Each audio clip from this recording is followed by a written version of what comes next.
I do want to start this video by congratulating Nico Williams for being so loyal to his club.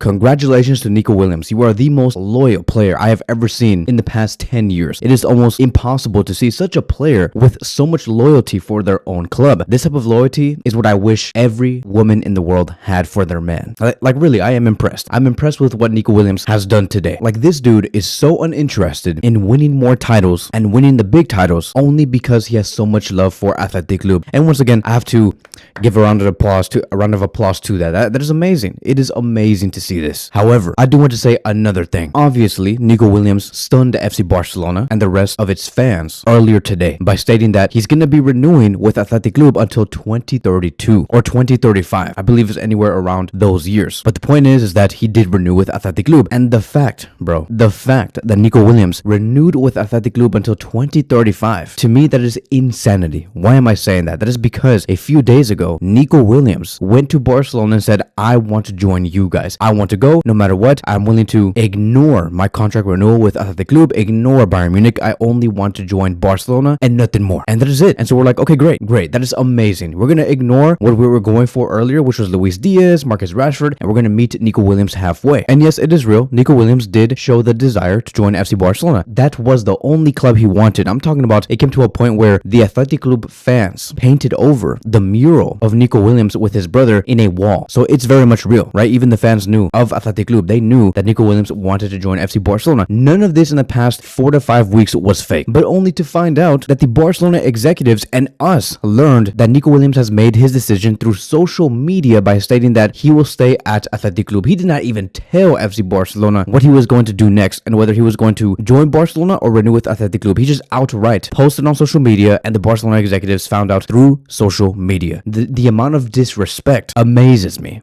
And I don't understand where he does get this from. I don't understand that. This is twice, bro. Twice Nico Williams has done this to the club. And you may say, Kevin, don't you think that you're being a little butthurt? Don't you think that you're being too hard on the guy and that, Barcelona should just move forward or whatever? Well, here's the thing. If you're going to come to us first, while we ignored you in the past 4 months because we wanted Luis Diaz or Marcus Rashford, we're going to take it as, okay, so you are committed. You want to join us and you're not willing to ever go back to Athletic Club. Because first of all, bro, we have been trying to reshape our wage bill in the past few weeks. We have been selling players to different clubs, renegotiating contracts. We sold the VIP seats. Finally, we were doing everything we could in our power to get to the 1-1 rule, which we did, but no one wants to claim that we did. But even with Barcelona going to the 1-1 rule, Nico Williams still signed with Athletic Club for another 10 freaking years. And his new release clause is going to be 90 million euros. I'm telling you guys, all of this is true. Nico Williams was very close on joining Barcelona. He just decided last minute and got emotional and said, I just have to stay at Athletic Club because that is what my heart stated. Like, bro, if Dani Olmo is going to come out and say Nico Williams needs to be fully committed to join Barcelona, to not have any frustrations about registration issues because Barcelona gets the job done, then yes, it's real. Like, even Dani Olmo knew. Ferran Torres knew. That is why he spoke about the trio that he could form with Nico Williams and Lamine Yamal. All of this was being planned out. Hansi Flick had this whole sporting plan planned out on what that Barcelona team was going to look like. So it was close.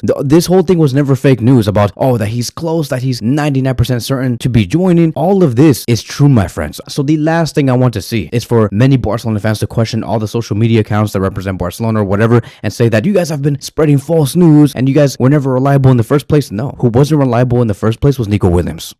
And I strongly believe, my friends, and I'm not saying this through pure hate, I'm saying this because it's real. Nico Williams is going to regret this decision because I just don't think Barcelona will ever go for Nico again after what he has done. Signing a contract renewal for another 9 years or 10 years and doing this at a moment where Barcelona were like 99% done with this operation. Nico will regret this decision. The fact that he's going to be joining Athletic Club does mean that he is forfeiting to compete for La Liga titles consistently, to go deep in the Champions League. You want to claim that Athletic Club are going to do well in the Champions League next season. But the fact that they could even win the Europa League last season goes to show where their level is at. Yes, they're going to cause us problems in some La Liga matches. Yes, of course, as they always do. But all in all, they're not going to win a single thing. I am sorry, but that's just the reality. It was going to give Nico Williams more global marketing opportunities that can only be found at a team like Barcelona. As a matter of fact, he could have done it with Bayern Munich too, but he still chose to stay at Athletic Club. And like I've said, congratulations. Your loyalty is unmatched. It's amazing. I wished the world was more like Nico Williams. Just pure your loyalty all over the place. But here's the thing. Don't make the club work for 5 weeks straight telling us that you want to join us no matter what and then just say last minute that you're going to be staying. That is a waste of time, a waste of resources. Barcelona could have done so many other things in the past 3 to 4 weeks, and I just don't understand. As a matter of fact, I do understand, right? I don't understand why Nico would switch on us last minute. So to ask the most important question, where's Barcelona going to go next, right? To now knowing that Nico will not be coming to us. And I'm pretty sure that, in the long run, I don't know if it's going to happen like in the next game, but in the long run, Nico Williams is also going to find much less opportunities playing for the Spanish national team. He could have solidified a spot in the Spanish national team by playing consistently with Yamal, Pedri, Gavi, Marc Bernal, Casado, Alejandro Balde, day in, day out, but I do think that this is also going to harm his position in the Spanish national team. But going back to the future, right, of Barcelona, what is going to be our model? Because like I've said, we were going to go into the next season with one specific sporting plan. Rafinha was going to go into the number 10 position with Nico Williams on the left. Now that we don't have Nico, like who the hell are we going to sign? You're going to tell me that we're going to sign Marcus Rashford? I think that Marcus Rashford is a player who can be a depth player, somebody who is not really starting material to me. Like I don't see him as world class and a player that we can build on top of. Like I don't see it necessary for us to move Rafinha to the number 10 position to fit in Marcus Rashford on the left wing position. No, Rashford is not better than Rafinha on the left wing position. I'm sorry. That is why I do say like Rashford will be the backup to Rafinha on the left wing position. The only player that I can think of is to go back to where we were at 4 weeks ago. It is about Luis Diaz. Fabrizio Romano claimed that he is expecting Barcelona to try again to make an approach for Luis Diaz. Deco started the summer plan with the Colombian in it. They have more options, including Rashford, who would love to come. Fernando Puelo also claimed that Diaz is plan A and Rashford is plan B. Santiago Valle also claimed that Rashford is waiting for Barcelona to make a call, and Rashford has informed to Manchester United that he wants to leave. And so that is it, right? We're going back to square A, right? That is where we're at. Barcelona is going to be going for Luis Diaz. If it does not end up working out and we cannot sign Luis Diaz for 60 to 65 million euros, because that was the original price that Barcelona wanted to pay for Diaz, it's not going to be 80 million euros. I'm sorry, but we're just not going to overpay for Diaz. If you guys want Diaz at Barcelona, we're not going to overpay for Diaz. It's going to be around the range of whatever Nico Williams was available for, which was 60 to 65 million euros. Also, I would not be surprised that because of this huge dramatic story that it does ignite someone in La Masia. In La Masia, my friends. La Masia usually shows up in situations like this, and I do think that one of the players that might show up is John Virgili, a left winger that is waiting and dying to get minutes in the first team and will for sure be there in the preseason. So watch out for that player. You just never know what could happen. Maybe this could be a blessing in disguise in the long run. So that is it. Thank you guys so much for watching, and I will see you guys in the next one.